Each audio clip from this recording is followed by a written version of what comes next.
नमस्कार and welcome to Amy दत्री। कैसे हैं आप सभी? उम्मीद है सभी अच्छे होंगे। स्वागत है आप लोगों का यूपी स्पेशल की हमारी इस अगली क्लास में।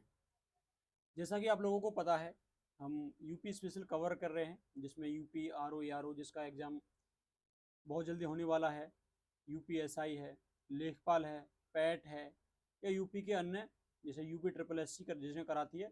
और ये जो मैं आपको करा रहा हूँ, ये PYQ बेस्ड है। जो टॉपिक बार बार पूछे गए, जो चीज़ बार बार एग्जामों में पूछी गई है, विभिन्न एग्जामों में, वही चीज़ यहाँ पर कराई जा रही है। तो उसी श्रेणी में आज का हमारा जो अगला टॉपिक है वो रहेगा मृदा।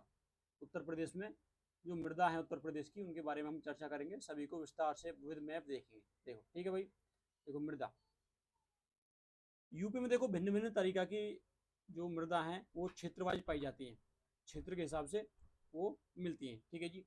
जैसे कि सबसे पहले देखते हैं काली मिट्टी यानी ब्लैक सॉइल, जैसे रेगुर भी कहा जाता है, रेगुर से कहा जाता है।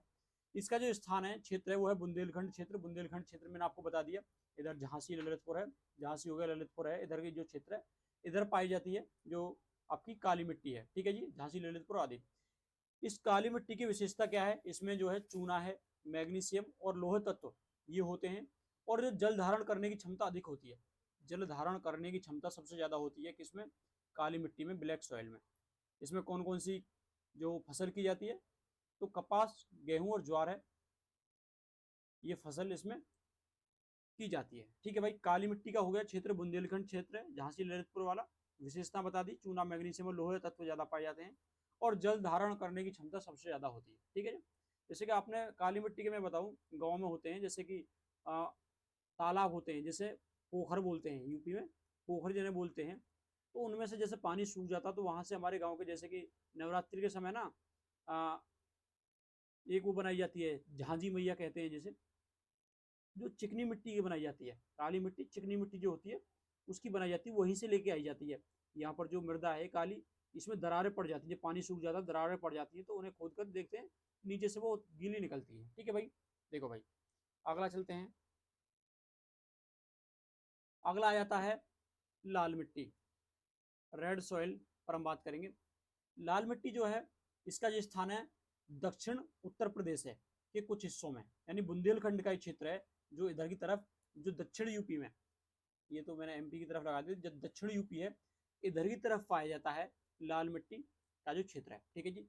इसकी विशेषता क्या होती है? इसमें लोहे लोहे की मात्रा अधिक होती है, लोहे अयस्क के कारण इसका रंग लाल होता है, जिसमें इसका रंग लाल होता है। उपजाऊ कम होती है, परंतु सुधार करके खेती योग्य बनाई जाती है। ठीक है जी। उपजाऊ कम होती है, लेकिन इसमें क्या है, फर्टिलाइजर वगैरह ज्यादा करके हम क्या है उसे कृषि योग्य बना लेते हैं। इसमें कौन कौन सी खेती होती है? मूंगफली है, दालें हैं और आलू है, इसी में होती है। आगरा के क्षेत्र में देखोगे आप, यही लाल मिट्टी ज्यादातर आपको मिलेगी, आगरा के क्षेत्र में भी। लाल मिट्टी की बात हो गई, दक्षिण उत्तर प्रदेश में मिलती है, क्वेश्चन पूछा गया है। ठीक है, कहाँ पर मिलती है? दक्षिण उत्तर प्रदेश में मिलती है। लोहे की मात्रा अधिक के कारण इसका रंग लाल होता है, कम उपजाऊ होती है, लेकिन ये सुधार करके खेती योग्य, फसल योग्य बनाई जाती है। आगे आ जाती है जलोढ़ मृदा, जलोढ़ मिट्टी ये आ जाती है आपके क्षेत्र से। आपको देखना कि हमारे क्षेत्र में कि कौन सी मिट्टी है। तो मेरे क्षेत्र में जलोढ़ मिट्टी है। ठीक है जी। एलुवियल सॉइल जिसे बोला जाता है, ये गंगा यमुना के मैदानी क्षेत्र में पाई जाती है। ठीक है जी। इसका क्षेत्र है पश्चिमी, मध्य और पूर्वी उत्तर प्रदेश। पश्चिमी उत्तर प्रदेश में, पश्चिमी यूपी जो है, जितनी जो कि फसल के लिए जानी जाती है, पश्चिमी यूपी। ठीक है जी। मध्य यूपी में कुछ ये मिट्टी मिलती है, और क्या है, कुछ जगह मिट्टी मिलती है पूर्वी उत्तर प्रदेश में, पूर्वी उत्तर प्रदेश में भी ये मिट्टी मिलती है। तीन क्षेत्र इसके पाए जाते हैं। ठीक है जी। सबसे ज्यादा उपजाऊ होती है ये, रंग हल्का भूरा होता है, गहरा भूरा। ठीक है जी। दोनों ये हल्का भूरे से लेकर गहरा भूरा तक होता है। जल को अच्छी तरह सोख लेती है, जल को अच्छी तरह सोख लेती है। उपज है, गेहूं है, गन्ना है, धान है, तिलहन है, दलहन है, सभी इसमें लगभग खेती होती है, सभी इसमें खेती हो जाती है। तो अपने क्षेत्र में ये होती है, तो उसमें सारी दालें सभी करते हैं हम। ठीक है ना। और यहाँ पर दालें और आपके धान है, गेहूं है, बाकी ये सभी से फसलें की जाती हैं हमारे क्षेत्र में। अगला आ जाता है रेतीली मृदा, मृदा।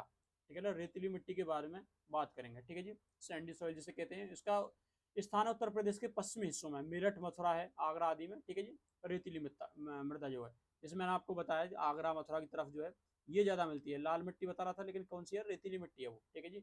इसमें क्या है, जल धारण करने की जो क्षमता है वो कम होती है। ठीक है।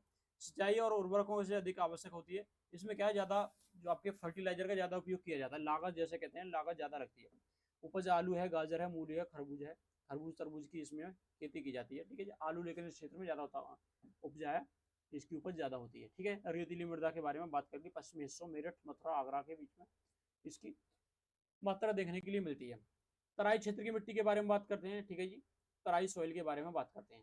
ठीक है, उत्तर प्रदेश के तराई क्षेत्र जो है, ये तराई क्षेत्र जो आपके आता है हिमालय के तराई क्षेत्र में, हिमालय के नीचे जो आता है, लखीमपुर खीरी है, पीलीभीत है, बहराइच है, ये जो क्षेत्र है इसका, ठीक है ना, आपका ये क्षेत्र, इसमें पाई जाती है तराई मृदा।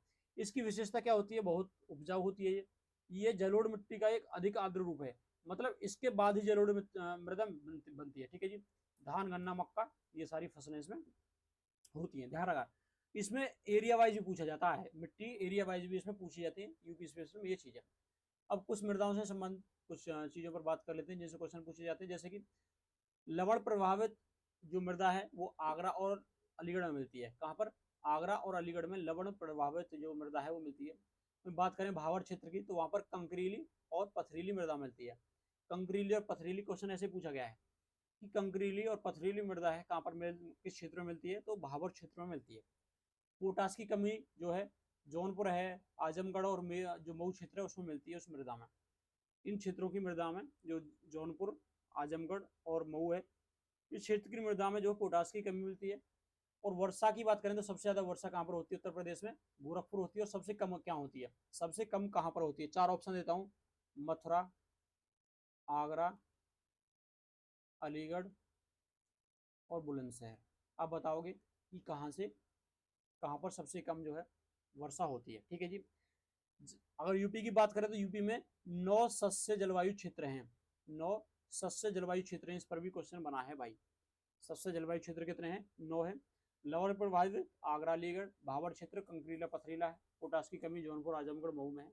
वर्षा सर्वाधिक गोरखपुर में होती है, न्यूनतम आपको बतानी है। तराई क्षेत्र की बात कर ली हमने, रेतीली मिट्टी की बात कर ली, जलोढ़ मिट्टी की बात कर ली, लाल मिट्टी की बात कर ली, काली मिट्टी की बात कर ली। ठीक है भाई, तो कैसी लगी वीडियो जरूर अपना फीडबैक दें, और ऐसे ही छोटी छोटी वीडियो के माध्यम से हम पूरी यूपी स्पेशल कवर कर लेंगे। यदि आपको इंडिया की हिस्ट्री, पॉलिटी, ज्योग्राफी, इकोनॉमिक्स या स्टैटिक जीके कवर करना है, Delhi police and other exam, तो आप हमारे प्ले लिस्ट को फॉलो कर सकते हैं, हमारे चैनल को सब्सक्राइब कर सकते हैं। तो मिलते हैं अगली वीडियो में, जय हिंद।